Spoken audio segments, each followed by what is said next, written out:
नमस्कार, career win पर आपका बहुत बहुत स्वागत है। क्लास 12 फिजिक्स चैप्टर नंबर 6 विद्युत चुंबकीय प्रेरण। क्या हुआ? विद्युत चुंबकीय प्रेरण चैप्टर नंबर 6 नया चैप्टर है। चैप्टर नंबर 5 पूरी तरह से खत्म हो गया, न्यूमेरिकल भी समाप्त हो गया। उतना ही क्वेश्चंस बस कर लेना, अलग से और प्रैक्टिस मत करना। ठीक, नया चैप्टर है विद्युत चुंबकीय प्रेरण। इस चैप्टर से उतना ज्यादा क्वेश्चन आएगा नहीं, एक ही क्वेश्चन आएगा 1 नंबर का और एक क्वेश्चन आएगा 3 नंबर का, ज्यादा लेकिन पढ़ना तो पड़ेगा पूरा। न्यूमेरिकल यहाँ से बहुत ज्यादा आते हैं, इससे ज्यादा न्यूमेरिकल होगा। चैप्टर नंबर 2, चैप्टर नंबर 3 और चैप्टर 6, चैप्टर 9, यहाँ से न्यूमेरिकल्स बहुत ज्यादा मात्रा में आते हैं। चैप्टर नंबर 9 से हर साल आए। देखो, विद्युत चुंबकीय प्रेरण, विद्युत चुंबकीय प्रेरण। सबसे पहले अपन चुंबकीय फ्लक्स के बारे में जानेंगे। चुंबकीय फ्लक्स, चुंबकीय फ्लक्स। अच्छा, विद्युत फ्लक्स के बारे में सुने हो? हाँ, सुने सुने से लग रहा है। किसको कहते हैं? विद्युत क्षेत्र से, विद्युत क्षेत्र में किसी भी तल से अभिलंबवत गुजरने वाली संपूर्ण बल रेखाओं की संख्या, उसको हमने क्या कहा था? विद्युत फ्लक्स। यहाँ पर सेम होगा। पिछली बार विद्युत क्षेत्र आया था, इस बार चुंबकीय क्षेत्र आ जाएगा। चुंबकीय क्षेत्र के, चुंबकीय क्षेत्र के किसी तल से अभिलंबवत गुजरने वाली संपूर्ण बल रेखाओं की संख्या चुंबकीय फ्लक्स कहलाएगा। समझ में आया?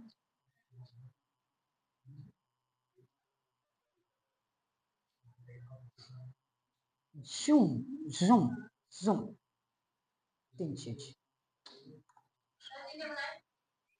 शांत रहकर पहले समझें, उसके बाद ही बनाने का कष्ट करें। ऐसे नहीं बनाना चाहिए था, मुझे मजा नहीं आया, मजा नहीं आया। क्या है? मोबाइल बजा? मेरा दिमाग बज रहा है, कान की घंटी भी बज रही है, सब कुछ हिल गया पूरा। दिमाग अपनी जगह से खिसक ले रहा है। काय मैं करूं करूं करूं, हैं?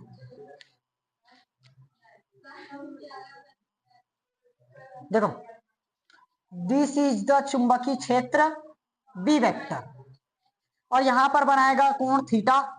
यहां पर केंद्र,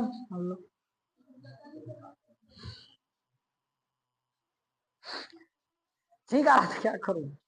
रोक दो, कूल डाउन। चलो, और ये हो गया हमारा डी। थ्योरी क्या लिखेंगे? चुंबकीय क्षेत्र में किसी तल से अभिलंबवत गुजरने वाली संपूर्ण बल रेखाओं की संख्या।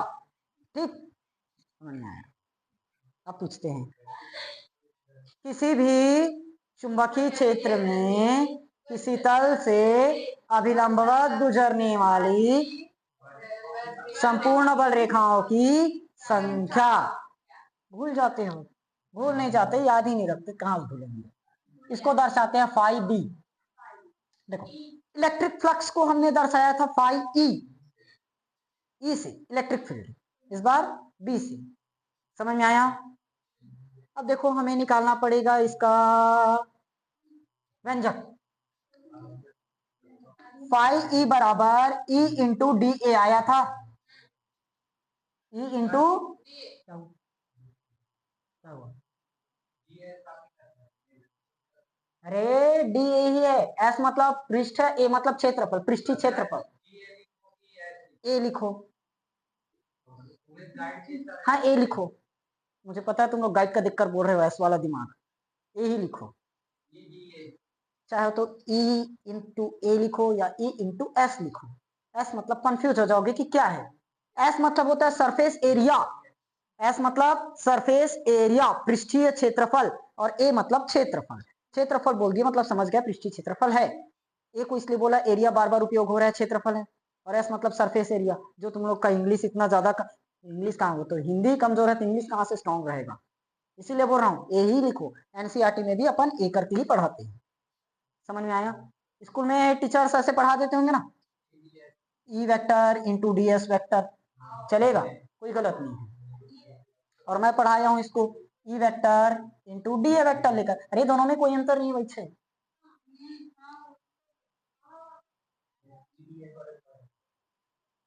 कुछ भी पढ़ो ना यार, सही ही दोनों हैं। समझ में आया? देखो 5b पिछली बार किससे दर्शाए थे? 5e, e इंटू ए आया था। देखो 5b बराबर क्या होगा? E vector into D A vector. अब फॉर्मूला जानते हैं, E into D A into लग जाएगा। अब हमें अधिकतम मान चाहिए रहता है। अब कॉस थीटा में अधिकतम मान 1 प्राप्त होता है, 1 से बड़ा वैल्यू नहीं रहता। रहता है क्या? निगेटिव आ जाएगा उधर। अधिकतम वैल्यू 0 1 1 0 रहता है ना, तो 1 कितना डिग्री पर मिलता है? 0 डिग्री पर। तो थीटा कितना रखना पड़ेगा? तो कॉस 0 डिग्री, तो ई इंटू आएगा, ई इंटू डी।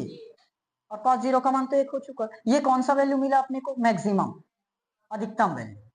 समझ में आया अधिकतम वैल्यू कैसे निकालना है? पेपर में आएगा तो यहां तक निकाल देना। समझ में आया? और अगर मान लो कम वैल्यू चाहिए, तो कम वैल्यू के लिए थीटा कितना रखना पड़ेगा? जी, अधिकतम मान, कॉस थीटा में अधिकतम मान कितना है? 1। और न्यूनतम मान कितना होता है? 0। कॉस थीटा में अधिकतम मान 1 और न्यूनतम मान 0। 0 कितना डिग्री पर आ रहा है?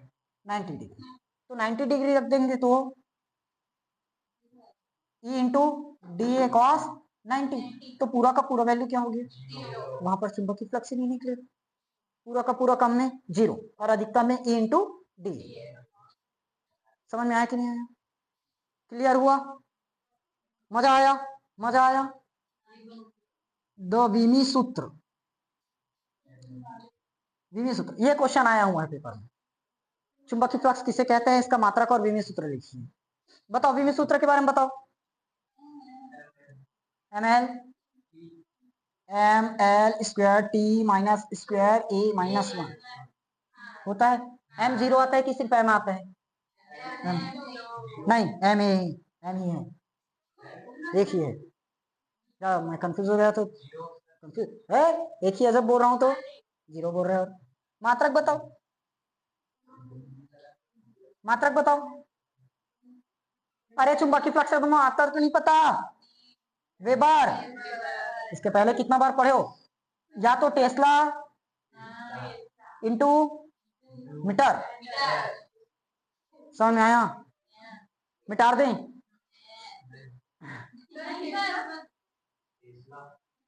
परिभाषा क्या लिखोगे? कि चुंबकीय क्षेत्र से अभिलंबवत गुजरने वाली संपूर्ण बल रेखाओं की, चुंबकीय क्षेत्र के किसी तल से अभिलंबवत गुजरने वाली बल रेखाओं की संख्या। लिखो जल्दी छापो। मुझे थोड़ा सा टॉपिक लंबा लगा, यहाँ मीटर स्क्वायर का लेना ना, मैं भूल गया था। ये अगला टॉपिक देखो, फैराडे का प्रयोग, फैराडे का विद्युत चुंबकीय प्रेरण का प्रयोग। अगर एक ही बोर्ड को कवर करवाता तो अभी तक हो जाता है।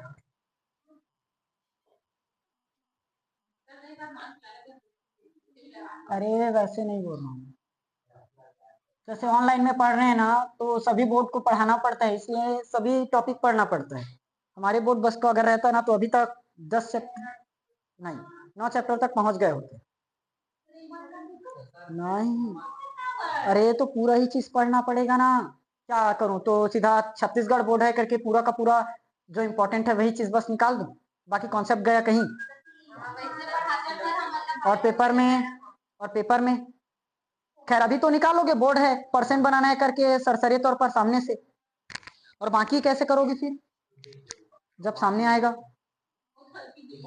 आगे चलोगे, बीएससी करोगे, नीट की या जेई की तैयारी करोगे तब।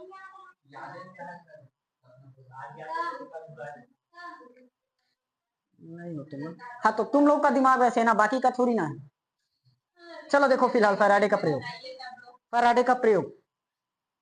तांबे का एक विद्युत रोधी तार है, तांबे का विद्युत रोधी तार, इसको एक कुंडली बना देते हैं। क्या कर देते हैं? कुंडली। और इस कुंडली पर हम एक धारामापी जोड़ देंगे। क्या कर देंगे? धारामापी। तांबे का तार लेना है और उस तार की मदद से क्या बना देना है? एक कुंडली, और उस कुंडली में एक धारामापी जोड़ देना है। फिर उसके बाद देखना है कि धारा कैसे कैसे प्रवाहित हो रही है। कब?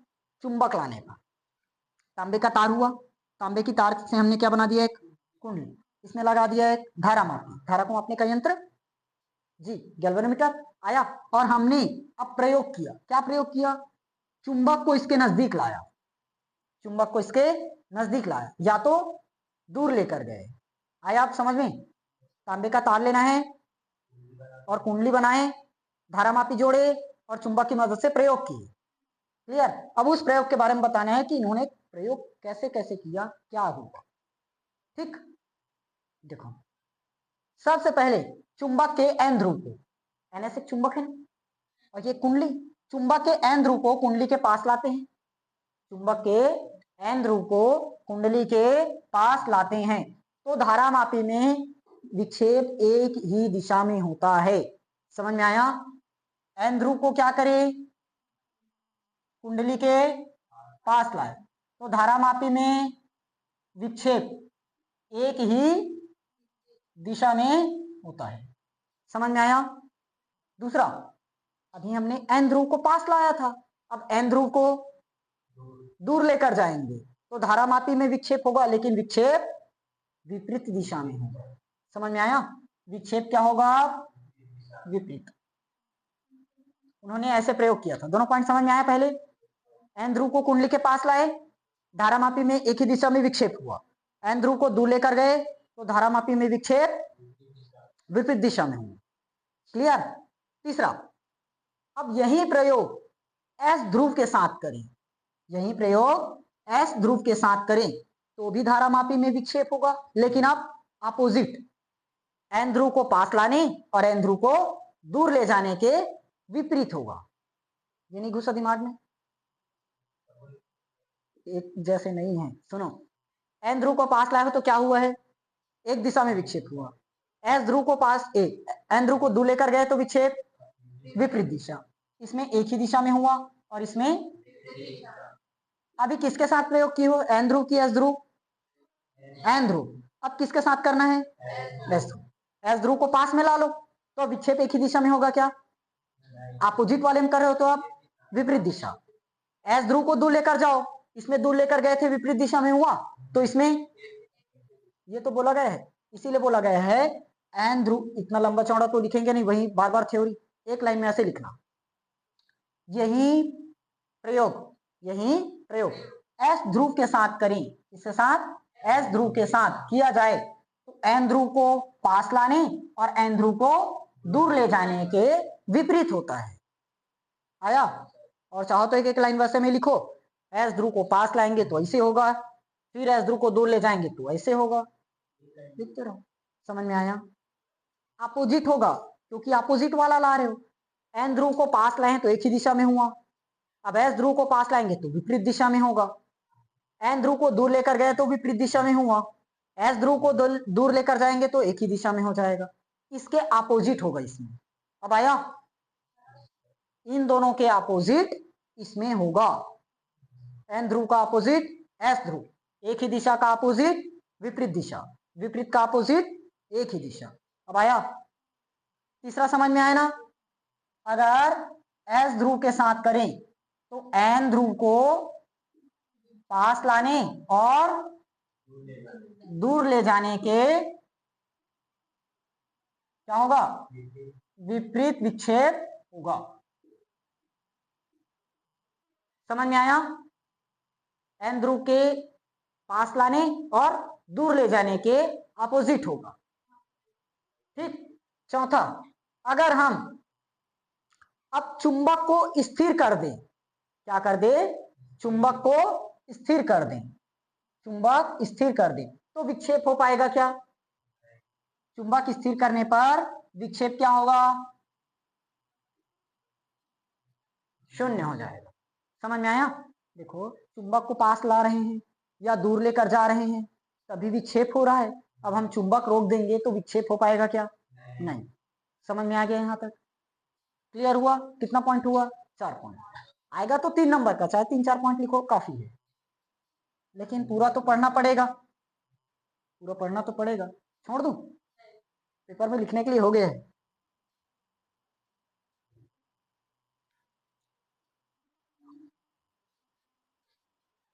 अब सुनो ध्यान से, यही प्रयोग अगर हम चुंबक को रख दें, चुंबक को रख दें और कुंडली को पास लाएं तो भी विक्षेप होगा। समझ में आया?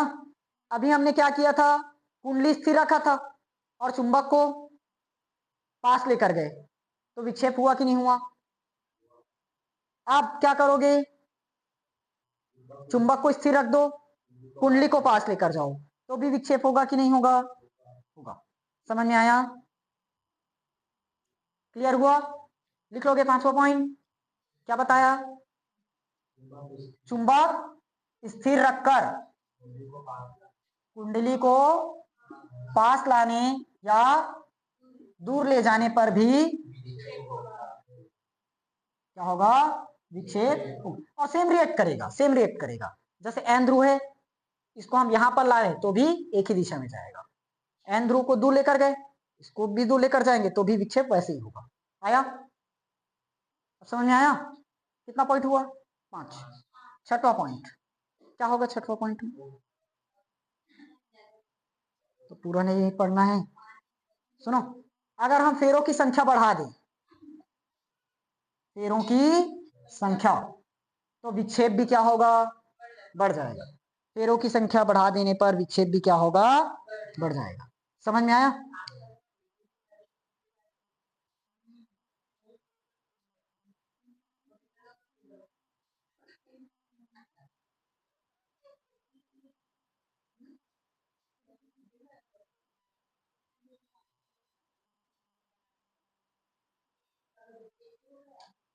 और 7वां पॉइंट, अरे फेरों की संख्या बढ़ाओगे तो विक्षेप बढ़ेगा ना। तुम लोग इसको लिख नहीं पाओगे, विक्षेप भी क्या होगा? बढ़ जाएगा। अच्छा एक मिनट, इस चीज को याद रखो। जैसे ये चुंबक गिर गया,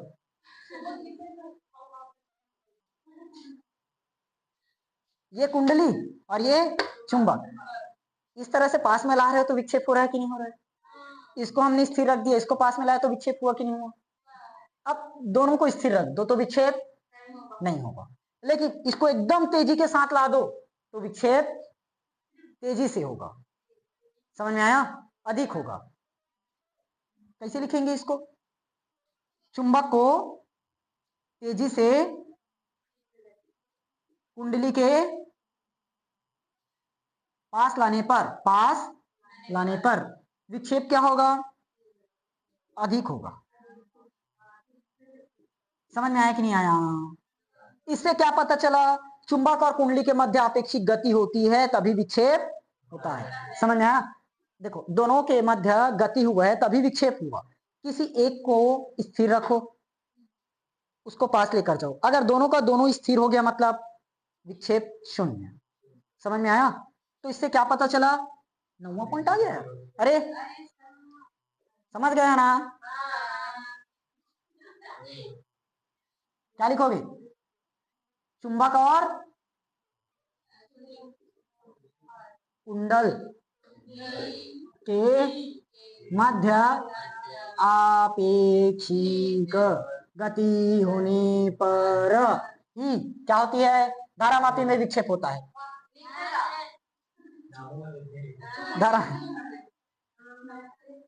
धारामापी में क्या होता है? विक्षेप होता है।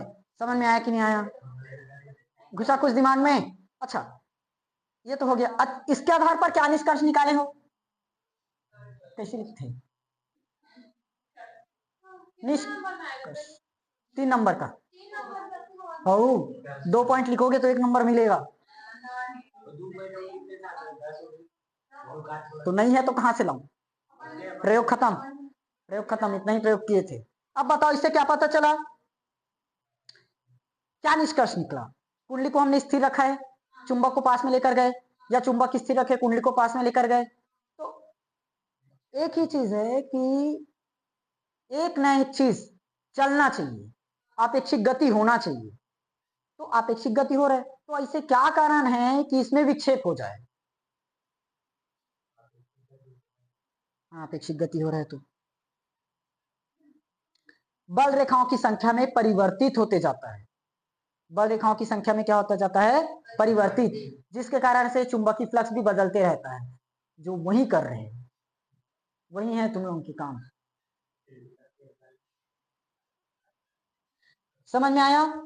तो उस कुंडली में प्रेरित विद्युत वाहक बल उत्पन्न होगा। इस थ्योरी को मैं बोल देता हूं, लिख लेना इसमें उससे देखकर। देखो, जब कुंडली से गुजरने वाली बल रेखाओं की संख्या अर्थात चुंबकीय फ्लक्स में परिवर्तन होता है, कुंडली से बद्ध चुंबकीय फ्लक्स या चुंबकीय बल रेखाओं की संख्या में परिवर्तन होता है, तो कुंडली में क्या उत्पन्न होगा, प्रेरित विद्युत वाहक बल। समझ में? Electromotive force. ठीक, चलो एक बार समझो ध्यान से। पहला पॉइंट क्या जाने, हाँ, एन ध्रुव को पास में लेकर गए तो एक ही दिशा में विक्षेप हुआ है, एन ध्रुव को दूर लेकर गए तो विपरीत दिशा में विक्षेप।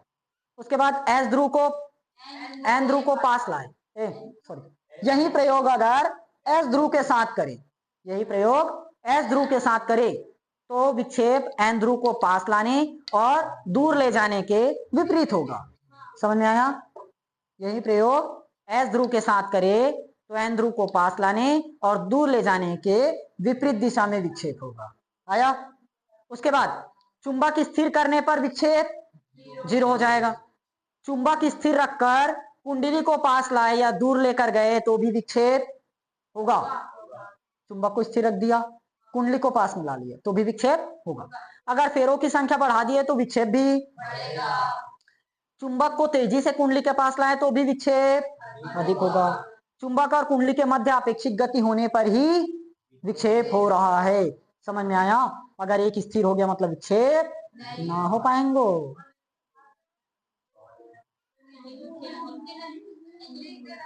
विक्षेप होता है। अच्छा, निष्कर्ष क्या पता चला? जब कुंडली से गुजरने वाली बल रेखाओं की संख्या अर्थात चुंबकीय फ्लक्स में परिवर्तन होता है तो प्रेरित विद्युत वाहक बल उत्पन्न हो जाता है। समझ में आया? ये फैराडे का प्रयोग है, नियम नहीं है, याद रखना। अभी सामने है, नियम भी पढ़ना है, नहीं तो तुम लोग वैसे करोगे। फैराडे ने तो यही नियम दिया था।